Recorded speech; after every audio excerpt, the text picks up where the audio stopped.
શું આપણને ક્યારે એવું લાગ્યું છે કે અ, આખો દિવસ સખત મહેનત કર્યા પછી પણ સાંજે જ્યારે વિચારવા બેસીએ ત્યારે એમ થાય કે આજે ખરેખર કોઈ નક્કર કે મહત્વનું કામ તો થયું જ નથી. હા, બિલકુલ. આ બહુ જ સામાન્ય છે. સાચી વાત.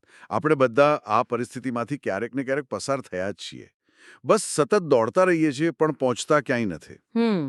એટલે મહેનત કરવી અને સાચી દિશામાં યોગ્ય રીતે મહેનત કરવી આ બંને વચ્ચે બહુ મોટો તફાવત છે.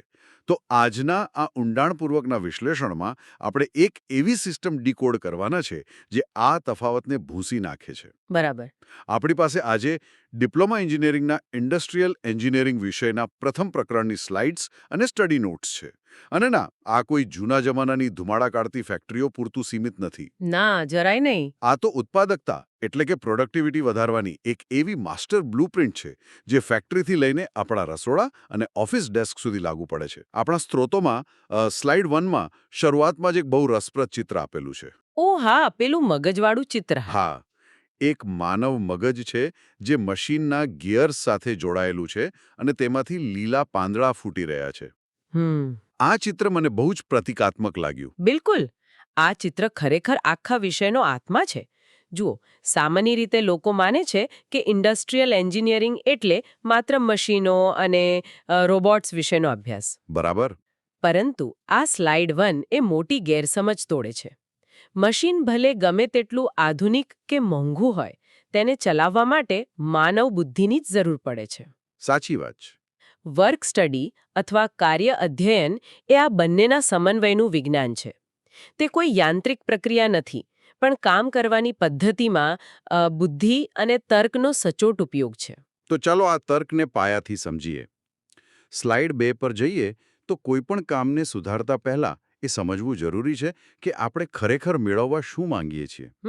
આપણા સ્ત્રોતોમાં ધ પ્રોડક્ટિવિટી ઇક્વેશન ને એક ગરણી અથવા ફનેલના રૂપમાં બહુ સરસ રીતે દર્શાવ્યું છે.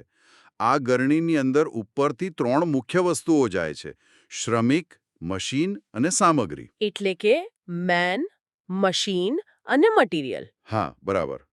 જો આ ત્રણે સંસાધનોનો યોગ્ય રીતે ઉપયોગ થાય તો જ નીચેથી આપણને મહત્તમ આઉટપુટ મળે છે. હવે આ સાંભળવામાં બહુ સરળ લાગે છે. પણ વાસ્તવિકતામાં આ ત્રણેયનો તાલમેલ બેસાડવો એ બહુ મોટો પડકાર છે. બિલકુલ. કારણ કે આ ત્રણમાંથી કોઈ એકમાં પણ ખામી હોય ને તો આખી પ્રક્રિયા ખોરવાઈ જાય છે. અને આ જ કારણે વર્ક સ્ટડીની જરૂર પડે છે, જે સ્લાઇડ 3નો મુખ્ય વિષય છે. વર્ક સ્ટડી એ વર્તમાન કાર્યપદ્ધતિનું અત્યંત ઝીણવટભર્યું નિરીક્ષણ છે. એટલે કે અત્યારે કામ કેવી રીતે થઈ રહ્યું છે તે જોવું. હા, તેનો મૂળ ઉદ્દેશ કામને માત્ર પૂરું કરવાનો નથી. કામ તો કોઈ પણ રીતે પૂરું થઈ જશે, પરંતુ તે કામ કેવી રીતે વધુ સારી રીતે થઈ શકે તે શોધવાનું છે. બરાબર. આપણે સમય અને શક્તિ બંને બચાવવાના છે. જો હું આને એક ઉદાહરણ દ્વારા સમજાવું તો મને રસોઈ બનાવવાનો વિચાર આવે છે. ઓહ, રસપ્રદ છે. કઈ રીતે?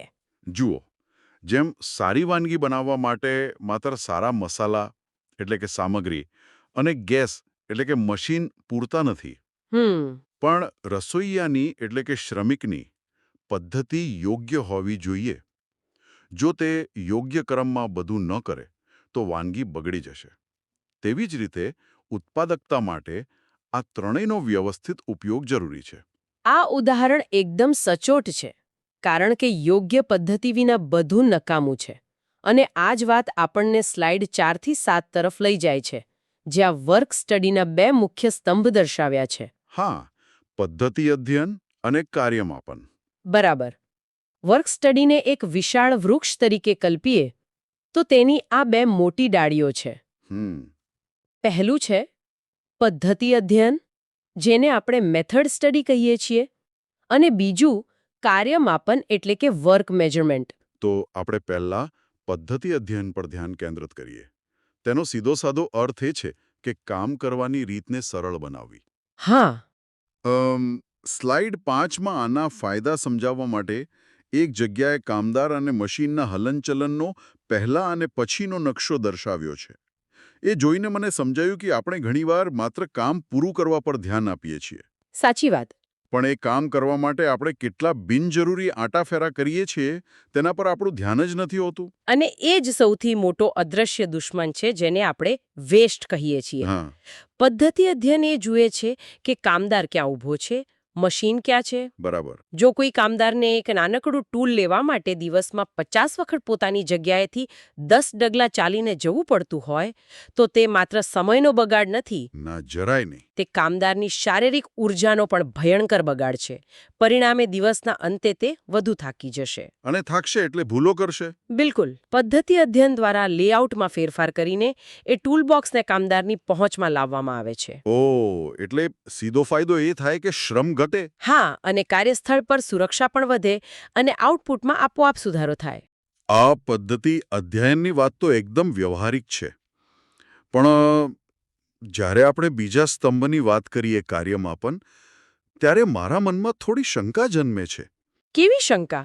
જો કાર્યમાપનનો અર્થ છે મોટા કાર્યને નાના ભાગોમાં વહેંચીને તેનો સમય નક્કી કરવો, જેથી એક સ્ટેન્ડર્ડ ટાઈમ નક્કી કરી શકાય. હવે આ માટે જ્યારે કોઈ મેનેજર કામદારની પાછળ એક સ્ટોપવોચ લઈને ઊભો રહી જાય અને તેની દરેક સેકન્ડ નોંધવા લાગે, તો શું આ કોઈ જુલમ જેવું નથી? મારો કહેવાનો અર્થ એ છે કે શું આપણે તેમને માત્ર ઝડપથી કામ કરવા માટે દબાણ નથી કરી રહ્યા? તમારો આ પ્રશ્ન બહુ જ વાજબી છે. અને સાચું કહું તો ઇન્ડસ્ટ્રીયલ એન્જિનિયરિંગના ઇતિહાસમાં શરૂઆતમાં આ જ ગેરસમજ બહુ જ થઈ હતી. ખરેખર? હા, પણ આધુનિક વર્ક સ્ટડીનો ઉદ્દેશ્ય માણસને રોબોટ બનાવવાનો જરાય નથી. કાર્યમાપનનો હેતુ કામદારને ઝડપથી દોડાવવાનો નથી. તો પછી સ્ટોપવોચનું કામ શું છે? તેની પાછળનું સાચું ગણિત સમજવા જેવું છે. કોઈ પણ કામમાં લાગતો કુલ સમય 2 ભાગમાં વહેંચાયેલો હોય છે. અચ્છા. એક જેમાં ખરેખર મૂલ્યવર્ધક કામ થાય છે અને બીજો જે બિનજરૂરી સમય છે. કાર્યમાપનનું લક્ષ્ય આ બિનજરૂરી સમયને શોધવાનું છે. ઓહ, એટલે તમે એમ કહેવા માંગો છો કે આપણે કામની સ્પીડ નથી વધારવાની, પણ કામની વચ્ચે આવતા અવરોધોને દૂર કરવાના છે. એકદમ બરાબર. ધારો કે કોઈ કામદાર કોઈ મશીન પર કામ કરી રહ્યો છે, પણ મશીન વારંવાર ખરાબ થવાને કારણે તે દિવસમાં 2 કલાક નવરો બેસી રહે છે. હા, અથવા સાધનો ન મળે. બિલકુલ. તો આ બધું સિસ્ટમની ખામી છે, કામદારની નહીં. કાર્યમાપન દ્વારા મેનેજમેન્ટને ખબર પડે છે કે આ સમય ક્યાં વેડફાઈ રહ્યો છે. અરે વાહ!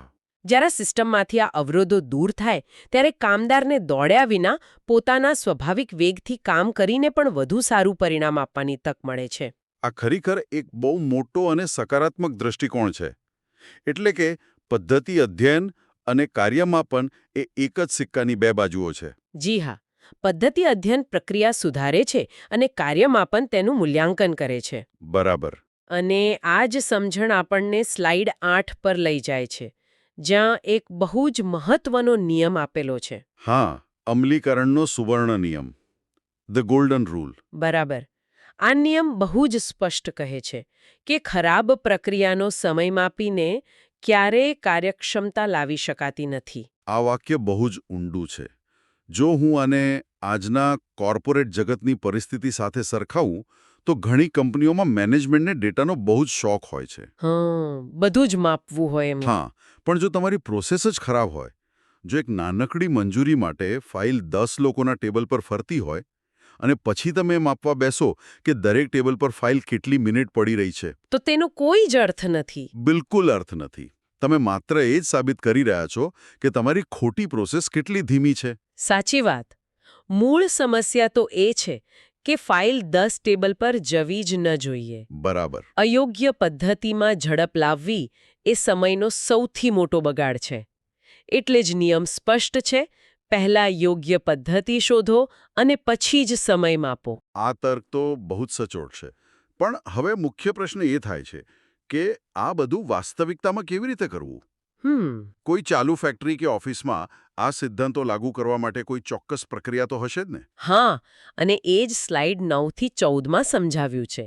આખી પ્રક્રિયાને 2 મુખ્ય ભાગોમાં વહેંચવામાં આવી છે. અચ્છા. એક 8 પગલાંની પદ્ધતિસરની સાયકલ છે. હા, પહેલો ભાગ છે SRED, એટલે કે SRED. બરાબર.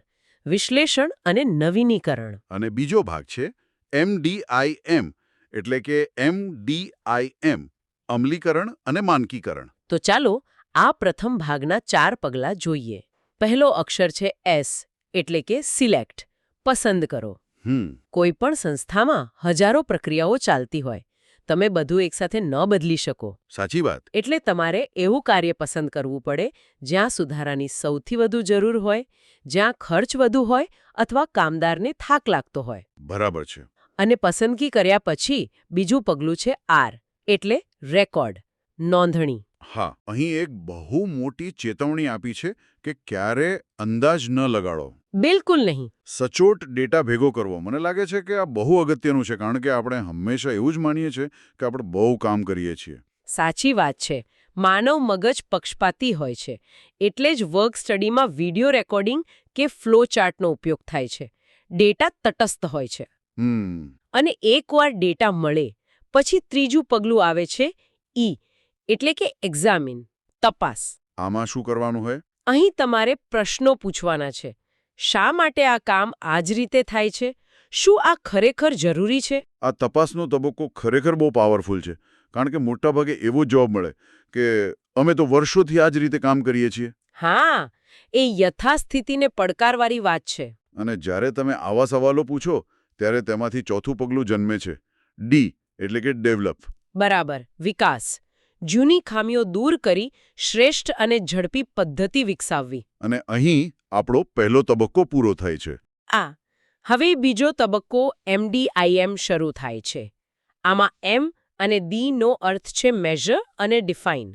માપન અને વ્યાખ્યા. હા, નવી પદ્ધતિ માટે સ્ટાન્ડર્ડ સમય નક્કી કરવો, જેથી ખબર પડે કે તે ખરેખર ફાયદાકારક છે કે નહીં. અહીં સુધી તો બધું બરાબર છે, પણ હવે જે 7મું પગલું આવે છે ને, I, એટલે ઇન્સ્ટોલ, ત્યાં મને એક બહુ મોટો પડકાર દેખાય છે. કેવો પડકાર? જો નવી પદ્ધતિને લોકો પર લાગુ કરવી, સિસ્ટમ બદલવી સરળ છે, નવું મશીન લાવવું સરળ છે, પણ લોકોની આદત બદલવી બહુ અઘરી છે. કામદારોને એ જ રીતે કામ કરવાની આદત પડી ગઈ હોય અને તમે અચાનક કહો કે બધું બદલી નાખવાનું છે. માનવ મગજ આટલા મોટા ફેરફારો આસાનીથી ન સ્વીકારે. તમારી વાત 100% સાચી છે. ઇન્સ્ટોલનો તબક્કો સૌથી અઘરો હોય છે. વિરોધ તો થશે જ ને. હા, એટલે જ અહીં તાલીમ અને વિશ્વાસની બહુ મોટી ભૂમિકા છે. લોકોને માત્ર એ નથી કહેવાનું કે શું કરવાનું છે, પણ શા માટે કરવાનું છે તે સમજાવવું પડે. ઓહ, બરાબર. તેમને વિશ્વાસ અપાવવો પડે કે આનાથી તેમનો થાક ઘટશે અને સલામતી વધશે. જૂની આદતો તરફ ન વળી જાય તે જોવું. હા, સતત નિરીક્ષણ કરવું પડે. તો આ આખી 8 પગલાની સફર છે. બહુ જ પદ્ધતિસરનું માળખું છે. હવે સ્લાઇડ 15 અને 16 પર નજર કરીએ તો આ પ્રક્રિયાના મુખ્ય ઉદ્દેશો શું છે? ફાયદો શું થાય છે અંતે? મુખ્ય ઉદ્દેશ્ય છે બગાડ ઘટાડવો અને નફો વધારવો, મશીન અને સામગ્રીનો મહત્તમ ઉપયોગ કરવો. અને કામદારો માટે સુરક્ષિત વાતાવરણ ઊભું કરવું. હા, પણ સૌથી મોટી ગેરસમજ એ છે કે આ માત્ર મેન્યુફેક્ચરિંગ માટે છે. હા, આ સાંભળીને કોઈને પણ એવું જ લાગે કે આ તો ફેક્ટરીઓવાળાનું કામ છે. પણ એવું નથી. સ્લાઇડ 16 સ્પષ્ટ કરે છે કે હોસ્પિટલ્સ, ટ્રાન્સપોર્ટેશન અને ઓફિસના કાર્યોમાં પણ આનો એટલો જ ઉપયોગ છે. અરે વાહ! હોસ્પિટલનું કોઈ ઉદાહરણ? કલ્પના કરો કે કોઈ હોસ્પિટલનો ઇમરજન્સી વોર્ડ છે. જો સાધનો યોગ્ય જગ્યાએ ન હોય તો નર્સનો કેટલો સમય બગડે. અને ત્યાં સમય એટલે કોઈનો જીવ. બિલકુલ.